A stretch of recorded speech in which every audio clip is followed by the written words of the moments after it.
Nagpahayag ng kasiyahan ang Department of Trade and Industry o DTI Nueva Ecija sa matagumpay na pagkakaloob ng kagawaran ng Food and Drugs Administration o FDA ng lisensya para mag-operate ang Lucky Farmers Agriculture Cooperative. Ang license to operate ay may kinalaman sa kalamansi juice products ng nasabing kooperatiba na matatagpuan sa Barangay Kalawagan, Cabanatuan City.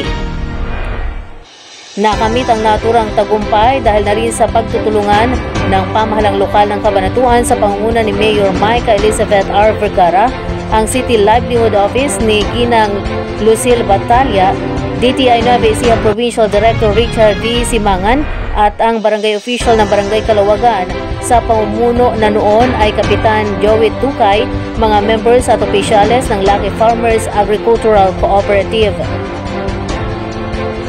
Matatandaan na una itong binanggit ni former Barangay Kalawagan Captain Joey Tukay sa Hataw Cabanatuan ng CAP-TV at DWWJ na pangarap nitong matulungan ang kanyang mga kabarangay na magkakalamansi na gumawa ng isang produktong may pagmamalaki nila at para hindi masayang ang kanilang produkto sa tuwing mura ang presyo nito sa merkado.